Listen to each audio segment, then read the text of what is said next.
Hello friends, welcome back to our channel. അപ്പോൾ കൂട്ടുകാരെ, ഞാനിന്ന് വന്നിരിക്കുന്നത് ഒരു മീൻ റെസിപ്പി ആയിട്ടാണ്. നമ്മളിന്ന് ഉണ്ടാക്കാൻ പോകുന്നത് മീൻ പീരയാണ്. കുറേ പേർക്ക് ഈ റെസിപ്പി അറിയാമെങ്കിലും അറിയാത്ത കുറച്ച് കൂട്ടുകാർ കാണും. അവർക്കായിട്ടാണ് ഇന്നത്തെ ഈ റെസിപ്പി ഷെയർ ചെയ്യാൻ പോകുന്നത്. അപ്പോൾ നമ്മുടെ കോട്ടയം ഭാഗത്ത് മിക്കവരും ഉണ്ടാക്കുന്ന ഒരു റെസിപ്പിയാണ്. ഇത്രയും ഇൻഗ്രീഡിയൻസ് ആണ് ഇതിനാവശ്യമുള്ളത്. ഞാനിവിടെ മീൻ പീര വയ്ക്കാനായിട്ട് കൊഴുവയാണ് എടുത്തിരിക്കുന്നത്. നത്തോലി എന്നും പറയും. ചെറിയ മത്തി വെച്ചിട്ടാണെങ്കിലും നമുക്ക് മീൻ പീര ഉണ്ടാക്കാൻ നല്ല ടേസ്റ്റി ആയിരിക്കും. ഇനി നമുക്ക് മീൻ പീര ഉണ്ടാക്കാൻ തുടങ്ങാം. മീൻ പീര ഉണ്ടാക്കാനായിട്ട് ഞാനിവിടെ 1 കിലോ കൊഴുവയാണ് എടുത്തിരിക്കുന്നത്. ഇനി നമുക്ക് മീനിലേക്ക് ചേർക്കാൻ ആവശ്യമായ പീര ഉണ്ടാക്കാം. അതിന് എന്തൊക്കെ സാധനങ്ങളാണ് ആവശ്യമെന്ന് നോക്കാം. അതിനായിട്ട് ഞാനിവിടെ ഒരു മീഡിയം സൈസ് തേങ്ങയുടെ 1/2 മുറി തേങ്ങയാണ് എടുത്തിരിക്കുന്നത്. പിന്നെ ഒരു 2 കഷ്ണം ഇഞ്ചി, 3 അല്ലി വെളുത്തുള്ളി, ഒരു 6 ചെറിയ ഉള്ളി, പിന്നെ ഒരു 4 പച്ചമുളക്, ആവശ്യമായ കറിവേപ്പില. ഇതെല്ലാം കൂടി നമുക്ക് മിക്സിയുടെ ഒരു ജാറിലേക്ക് ഇട്ട് കൊടുക്കാം. കൂടെ 1 സ്പൂൺ മഞ്ഞൾപ്പൊടിയും കുറച്ച് ഉലുവയും ചേർത്ത് ജസ്റ്റ് ഒന്ന് ക്രഷ് ചെയ്തെടുക്കാം. അപ്പോൾ നമ്മുടെ പീര റെഡി ആയിട്ടുണ്ട്. നമുക്ക് മീൻ പീര ഉണ്ടാക്കാൻ തുടങ്ങാം. അതിനായിട്ട് ഞാനിവിടെ ഒരു മൺചട്ടിയാണ് എടുത്തിരിക്കുന്നത്. ചട്ടിയിലേക്ക് മീനെല്ലാം ഇട്ട് കൊടുത്തതിന് ശേഷം നമ്മൾ നേരത്തെ ചതച്ച് വെച്ചിരുന്ന അരപ്പ് കൂടെ നമുക്ക് ഇതിലേക്ക് ചേർത്ത് കൊടുക്കാം.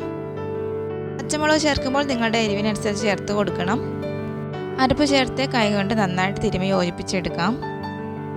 നന്നായിട്ട് മിക്സ് ചെയ്തതിന് ശേഷം ഇതിലേക്ക് ആവശ്യമായ ഉപ്പ് ചേർത്ത് കൊടുക്കാം. ഇനി ഇതിലേക്ക് ചേർക്കുന്നത് ആവശ്യമായ കറിവേപ്പിലയും കുടംപുളിയുമാണ്. കുടംപുളി നന്നായിട്ട് കഴുകിയതിന് ശേഷം ചെറിയ കഷ്ണങ്ങളായിട്ട് കീറിയിട്ട് കൊടുക്കുവാണ്. അപ്പോൾ നമ്മുടെ കയ്യിൽ കുടംപുളി ഇല്ലാന്നുണ്ടെങ്കിൽ പച്ചമാങ്ങയായാലും നമുക്ക് ചേർത്ത് കൊടുക്കാം. എല്ലാം നന്നായിട്ട് ഒന്നുകൂടെ മിക്സ് ചെയ്തതിന് ശേഷം നമുക്ക് അടുപ്പിൽ വെച്ച് വേവിച്ചെടുക്കാം. പ്രത്യേകിച്ച് നമ്മൾ വെള്ളമൊന്നും ചേർത്ത് കൊടുക്കേണ്ട ആവശ്യമില്ല. അഥവാ അടിയിൽ പിടിച്ച് കരിയുന്ന ഒരു പേടിയുണ്ടെങ്കിൽ വളരെ കുറച്ച് വെള്ളം മാത്രം ചേർത്ത് കൊടുത്താൽ മതി. ഇനി നമുക്ക് മൂടി വെച്ച് വേവിച്ചെടുക്കാം. ഒരു മീഡിയം ഫ്ലെയിമിൽ വെച്ച് തിളപ്പിച്ചതിന് ശേഷം ലോ ഫ്ലെയിമിൽ വെച്ച് വേവിച്ചെടുക്കാം. ഒരു 5 മിനിറ്റ് വേവിച്ചതിന് ശേഷം നമുക്കിനി ഇത് തുറന്ന് വെച്ച് ഇതിലെ വെള്ളം ഒന്ന് വറ്റിച്ചെടുക്കണം.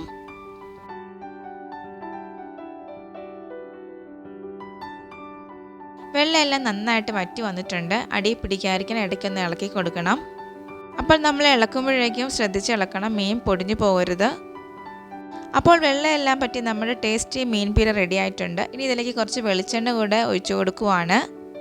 അപ്പോൾ നമുക്ക് ചോറിൻ്റെ കൂടെയൊക്കെ കഴിക്കാൻ പറ്റിയ നല്ലൊരു ടേസ്റ്റി മീൻ റെസിപ്പിയാണ്. മാത്രമല്ല ഒരു 6-7 മണിക്കൂറിന് ശേഷം സെർവ് ചെയ്താൽ ഉപ്പും പുളിയെല്ലാം പിടിച്ച് നല്ല അടിപൊളി ടേസ്റ്റ് ആയിരിക്കും. അപ്പോൾ ഇന്നത്തെ റെസിപ്പി എല്ലാ കൂട്ടുകാർക്കും ഇഷ്ടമായെന്ന് വിചാരിക്കുന്നു. വീഡിയോ ഇഷ്ടമായെങ്കിൽ ലൈക്ക് ചെയ്യാനും കമൻറ്റ് ചെയ്യാനും മറക്കരുത്. ചാനൽ ആദ്യമായിട്ട് കാണുന്ന കൂട്ടുകാരുണ്ടെങ്കിൽ സബ്സ്ക്രൈബ് ചെയ്ത് സപ്പോർട്ട് ചെയ്യണം. വീണ്ടും പുതിയൊരു വീഡിയോ ആയിട്ട് കാണുന്നവരെ ബൈ. Thanks for watching.